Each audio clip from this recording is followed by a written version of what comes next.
ഞാൻ ചെയ്യാത്ത കാര്യങ്ങൾ പറഞ്ഞു പറഞ്ഞ് എന്നെ ആളുകൾ പുകഴ്ത്തുന്നത് എനിക്ക് ഇഷ്ടമാണ് യാ റസൂലല്ലാഹ്. ഇതാണ് തഖിയത്ത്. കള്ള് കുടിക്കുന്നതല്ല, പലിശ വാങ്ങിക്കുന്നതല്ല. അല്ലാഹുവിന്റെ റസൂലേ ഖുർആൻ അത് പാടില്ലെന്ന് നിരോധിച്ചതാണല്ലോ.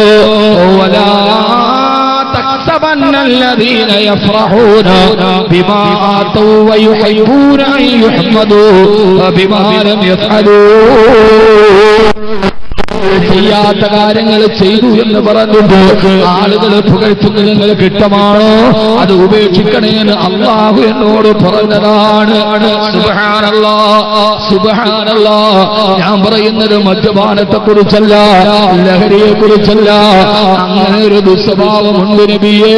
ഹലഖ്തു യാ റസൂലല്ലാഹ്, ഞാൻ നശിച്ചു പോയി തിരുദൂതരേ. ഹബീബായ നബി തങ്ങൾ പറഞ്ഞു, സാബിത്തേ ഇല്ല ഇല്ല, നീ നശിച്ചു പോയിട്ടില്ല സാബിത്തേ. അമാ തറലാ, തന്റെ മുമ്പിൽ വന്നിട്ട് നശിച്ചു പോയി നാമരാതി പറഞ്ഞ അനുയായിയോട് മുത്ത് റസൂല് ചോദിച്ചു, സല്ലല്ലാഹു അലൈഹി വസല്ലം, സാബിത്തേ അമാ തറലാ, നിനക്കിഷ്ടമാണ് സാബിത്തേ അന്ത തഈശു ഹമീദാ വതമൂതു ഷഹീദാ വതദ്ഖുലുൽ ജന്ന. സാബിത്തേ അന്ത തഈശു ഹമീദാ വതമൂതു ഷഹീദാ വതദ്ഖുലുൽ ജന്ന.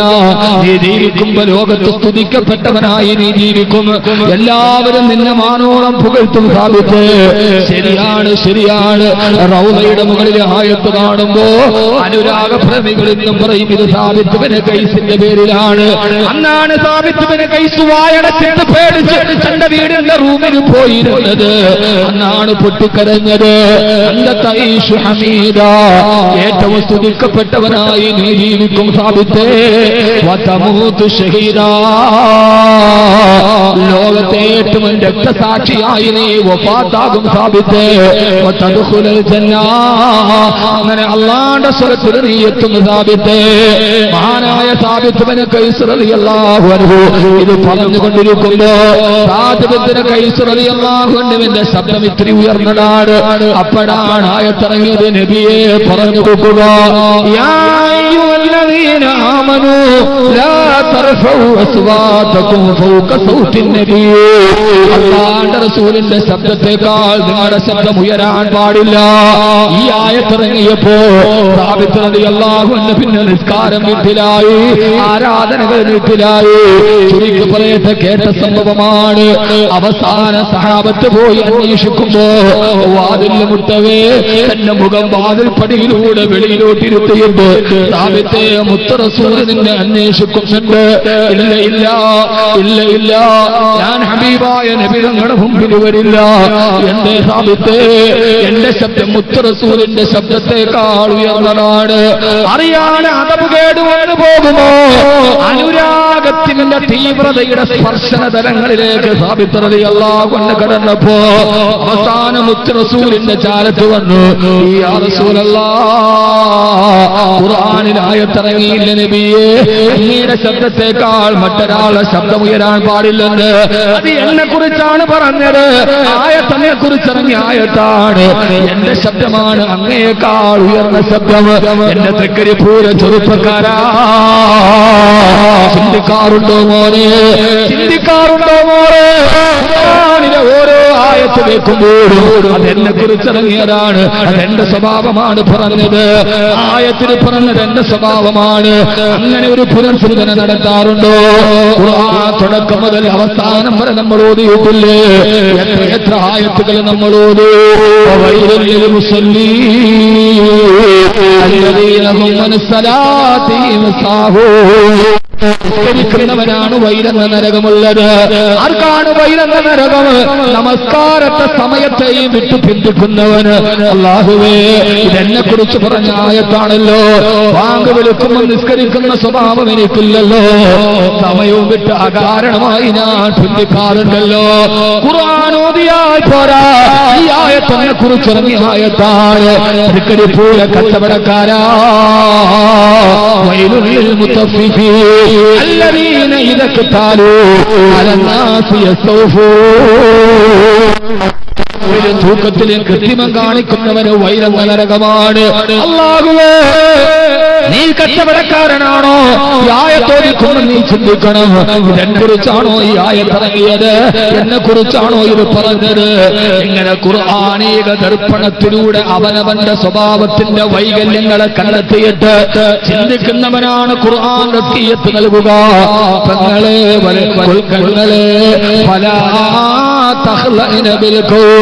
അന്യപുരുഷനോട് കൊത്തിക്കുടഞ്ഞ് സംസാരിക്കാൻ പാടില്ല. അല്ലാഹുവേ, ഞാൻ അന്യപുരുഷന്മാരോട് കൊത്തിക്കുടഞ്ഞ് സംസാരിക്കാറുണ്ടല്ലോ, എന്നെ കുറിച്ചാണല്ലോ അല്ലാഹ് ഈ ആയത്തിൽ പറഞ്ഞത്. അവനവന്റെ ന്യൂനതകളെ ഖുർആനീക ദർശനം വിടത്തി പാട്ടിയ ദർപ്പണത്തിന്റെ മുമ്പ് തെളിഞ്ഞ് കാണാൻ കഴിയുമ്പോ റസൂലിന്റെ നിയോഗം പൂർത്തിയാവുകയാണ്. മഹാനായ സാബിത്ത് ഇബ്നു ഖൈസ് റളിയല്ലാഹു അൻഹു ഇതെന്നെ കുറിച്ചിറങ്ങിയ ആയത്താണ്. ഇത് ഇന്നെയാണ് പറഞ്ഞത്. മഹാനവറുകളെ ശബ്ദം പോലും സൂക്ഷിക്കാൻ തുടങ്ങി, ശബ്ദം പോലും ക്രമീകരിക്കാൻ തുടങ്ങി. ചുരുക്കി പറയട്ടെ, ബഅദ വഫാത്തി റസൂലില്ലാഹ്, ബഅദ വഫാത്തി റസൂലില്ലാഹ്, അല്ലാഹുവിന്റെ റസൂലിന്റെ വഫാത്തിന് ശേഷം സാബിത്ത് റളിയല്ലാഹു തആല യുദ്ധത്തിൽ പങ്കെടുക്കുകയാ. മുസൈലിമത്തുൽ കദ്ദാബിനോടുള്ള യുദ്ധത്തിൽ പങ്കെടുക്കുമ്പോ മുസൈലിമത്തുൽ കദ്ദാബിന്റെ ആയുധബലം കണ്ട്, ആൾബലം കണ്ടിട്ട് സഹാബത്ത് മുഴുവനും പേടിച്ചോടുകയാ. ആയുധവും ആൾബലവും കണ്ട് പേടിച്ചോടുമ്പോ പേടിച്ചോടുന്നത് മുസ്ലിമിന്റെ പാരമ്പര്യമല്ല. മഹാനായ സാബിത്ത് റളിയല്ലാഹു തആല എന്ത് ചെയ്തെന്നറിയോ?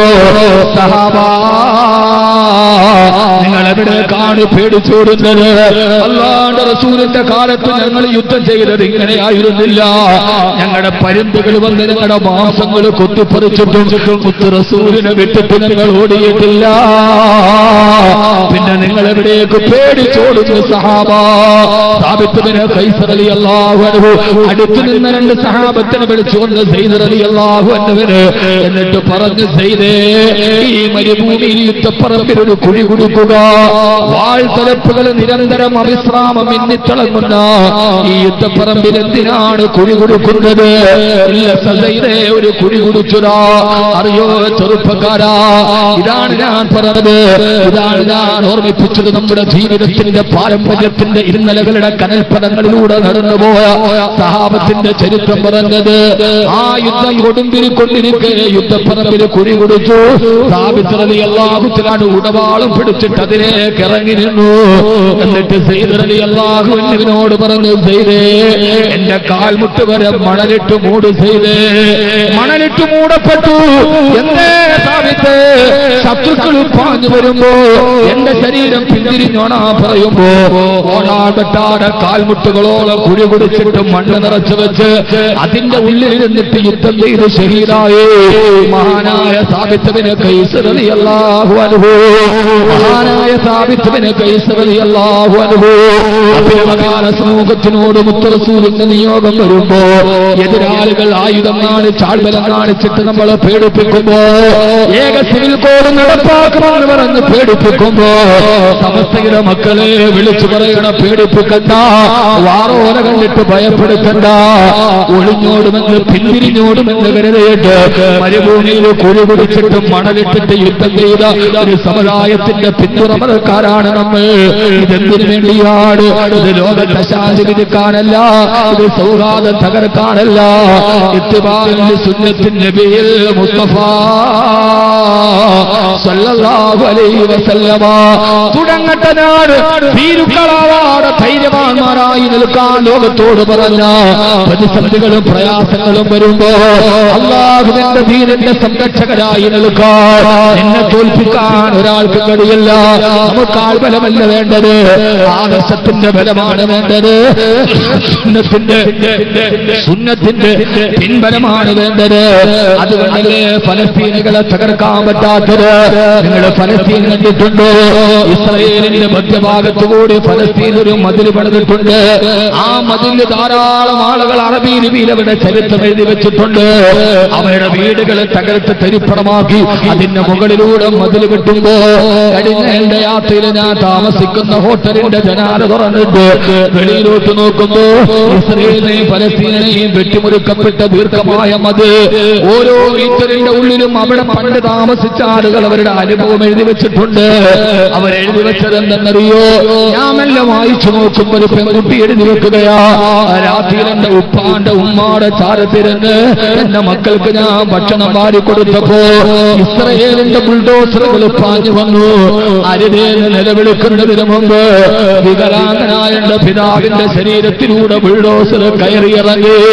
ഒരൽപ്പം കഴിഞ്ഞ് ഞാൻ തിരിഞ്ഞു നോക്കുമ്പോ പോയ ബുൾഡോസറിന്റെ ഭീമാകാരമായ ബുൾഡോസറിന്റെ 2 ടയറുകള്, ഒരു ടയറിന്റെ ഉപ്പയും മറ്റേ ടയറിൽ തൊട്ടു മുമ്പ് വരെ എന്റെ കയ്യിലിരുന്ന് അമ്മിന് കുടിച്ചെന്റെ പൊന്നു മക്കളുടെയും ശരീരം ചതഞ്ഞിരിക്കുന്നത് കണ്ടപ്പോ അവിടെ നിന്ന് ഞാൻ ഇറങ്ങിയോട് എന്റെ വാപ്പയുടെയും എന്റെ 2 പിഞ്ചു മക്കളുടെയും ചതഞ്ഞരഞ്ഞ ശരീരത്തിന്റെ മുകളിലാണ് ഈ മതിൽ പണിയപ്പെട്ടതെന്ന് പലസ്തീനിന്റെ കഥ പറയുമ്പോ എന്റെ സഹോദരങ്ങളെ ക്ലസ്റ്റർ ബോംബുകൾ വർഷിച്ചിട്ടുണ്ട്. ക്ലസ്റ്റർ ബോംബ് എന്ന് പറഞ്ഞാൽ ഒരു ബോംബിട്ടാൽ പിന്നെ അത് പല ബോംബുകളായി ചിതറിത്തെറിച്ചു പോകും. ഒരു ബോംബ് കൊണ്ടൊരു നാടിനെ തകർക്കാൻ കഴിയുന്ന ക്ലസ്റ്റർ ബോംബുകൾ വെക്കുമ്പോഴും അമേരിക്കയുടെ ജാലസമ്പന്നമായ ഇസ്രയേലിന്റെ വിമാനവേദ പീരങ്കികളുടെ മുമ്പിൽ കരിങ്കല്ല് ഉപയോഗിച്ചിട്ട് പിടിച്ചു നിൽക്കാൻ പലസ്തീൻ മക്കൾക്ക് പ്രചോദനം കൊടുത്തതാ. അതവരുടെ ആൾഫലമല്ല, അതവരുടെ ആയുധമല്ല. അതേറെ അറിയുമോ? അല്ലാഹുവിന്റെ റസൂൽ കൊളുത്തിച്ചെടുത്ത വിപ്ലവത്തിന്റെ വീര്യമാണത്, സമാധാന വിപ്ലവത്തിന്റെ വീര്യമാണത്. ഏറെ പറയുന്നില്ല ഞാൻ. ആ ഒരു സിയാറത്ത് വേളയിൽ സഹാബിയുടെ ഖബർ സിയാറത്ത് ചെയ്യാൻ പോകുമ്പോ ഒരു 10 വയസ്സുള്ള ഫലസ്തീനി ബാലൻ ഒരു സ്കൂൾ ബാഗ് തൂക്കിയിട്ട് മെല്ലെ നടന്നു പോവുകയാണ്. എന്റെ കൂടെ എന്റെ ഗ്രൂപ്പ് അംഗങ്ങളും കൂടെയുണ്ട്.